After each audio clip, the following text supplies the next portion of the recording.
इस राजगढ़ की मातृभूमि को नमन करना है।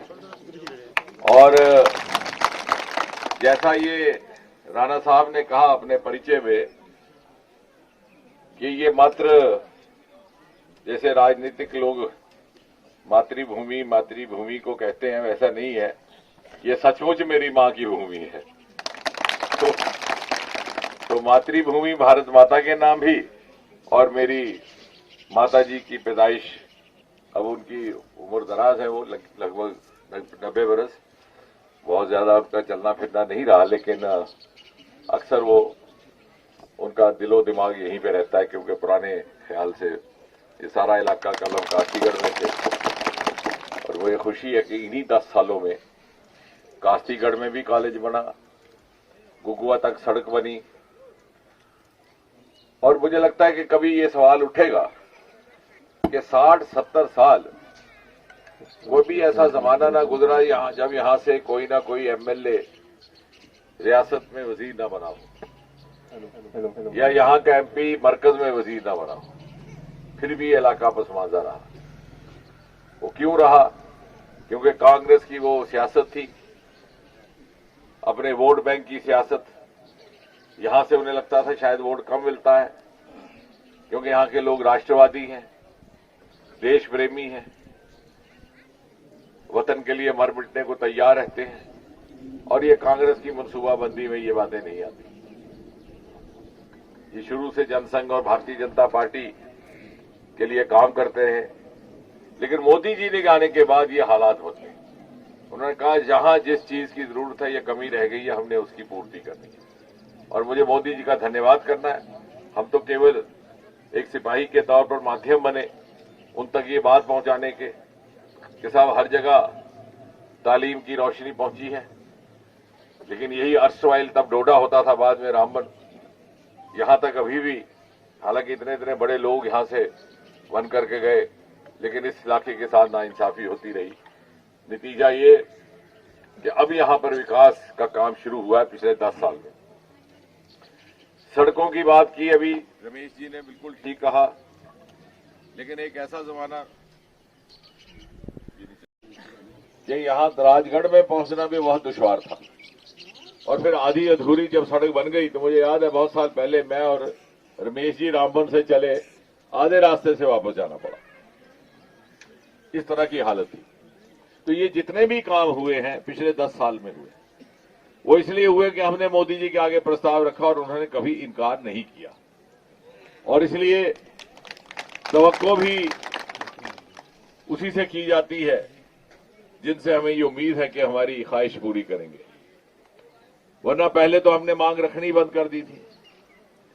और इसलिए मैं ये बात इसलिए कह रहा हूं कि सड़कों के जो काम यहां 50-60 बरस से रुके पड़े थे, वो भी जल्द कर दिए जाएंगे। बल्कि हमारे इतनी यहां की कर्मठ टीम है, आपके मंडल अध्यक्ष, आपके जिला अध्यक्ष, हमारे पूर्व एमएलए साहब, हमारे वरिष्ठ रमेश जी, वो लगभग हर रोज मेरे साथ कोई ना कोई उनमें से संपर्क करता है। इसलिए ये सिलसिला तरक्की का, विकास का, सड़क निर्माण का जारी है। 2 सड़कों की बात की इन्होंने, करौल कमट और राजगढ़ से कुमाट्रा की सड़क। इन दोनों के डीपीआर बन चुके हैं। कुमेर का जो पहली वाली जितेंद्र सिंह जी, उसका डीपीआर बन चुका है, लेकिन उसका टेंडर लगने से पहले ये कोड ऑफ कंडक्ट लग गया। अब कोई बहुत ज्यादा उसमें दिक्कत नहीं है। जैसे ही 4 जून के बाद ये कोड ऑफ कंडक्ट खत्म होगा तो टेंडर लगेगा और ठेके पे काम शुरू हो जाएगा। जो राजगढ़ से कुमेर वाली सड़क है, उसका डीपीआर अभी बन रहा है। मुझे उम्मीद है कि जब तक कोड ऑफ कंडक्ट खत्म होगा तब तक वो भी डीपीआर तैयार हो जाएगा और उसका भारतीय जनता पार्टी जिंदाबाद, भारतीय जनता पार्टी जिंदाबाद। अब बच गया जटगली से राजगढ़ की सड़क, उसका हमने काम अब शुरू करवाना है प्लान। जहां तक रहा ये 2 पंचायतों का, 4 पंचायतों का दफ्तर डोडा में है, ये बात रमेश जी ने, नीलम भाई ने पहले भी उठाई है। बीच में चूंकि कॉन्स्टिट्यूएंसी की डिलिमिटेशन का एक विषय आ गया तो उसका हम इंतजार करने लगे। उसमें उस वक्त रामबन शहर में एक ही मिडिल स्कूल होता था, अभी वो हाई हो स्कूल हो गया, अभी भी हाई सेकेंडरी हो गया। तो एक हमारे कश्मीरी पंडित कौल साहब थे, हेडमास्टर, बड़े साल रहे वो। यानी उस हालात से निकल करके हम यहां पहुंचे हैं कि अब उस जिले में 3-3 डिग्री कॉलेज है। लेकिन मुझे फिर भी ये लगता है कि मैं जो बात कर रहा हूं तो 50 साल से ऊपर हो गया। हमें शायद 50 साल इंतजार ना करना पड़ता अगर पिछली हुकूमतें हमारा साथ देती।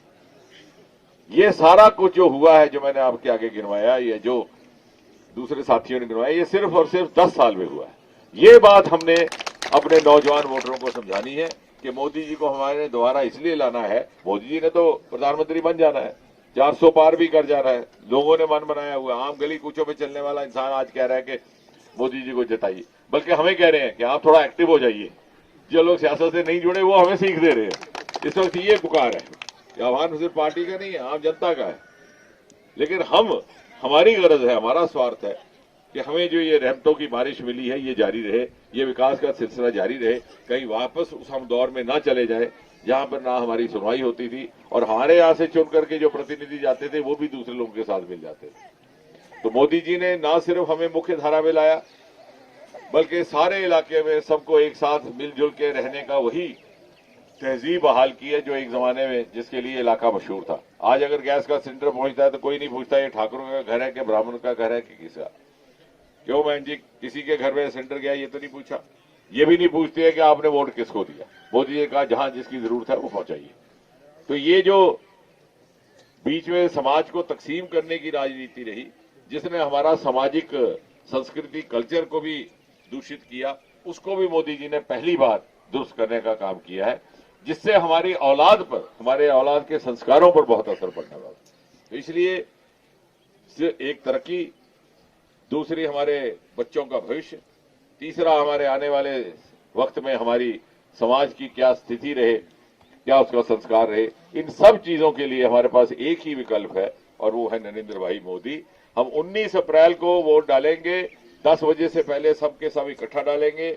हमारी मशीन के ऊपर तीसरा नंबर होगा बीजेपी का, उसमें कमल का फूल भी होगा, कैंडिडेट का फोटो भी होता है कभी कभी। और बहुत आसान है याद रखना कि आपने बीजेपी को तीसरे नंबर पर वोट डालना है तीसरी बार। 2014 में पहली बार, 19 में, तो तीसरा नंबर और तीसरी बार। आज सिर्फ इतना आह्वान करके हम यहां से निकल रहे हैं और जब ये 4 जून के बाद जब ये सिलसिला मुकम्मल हो जाएगा तो हम सब साथी एक बार फिर से आपके आगे उपस्थित होंगे, हाजिर होंगे और आगे का मंसूबा बनाएंगे। भारत माता की।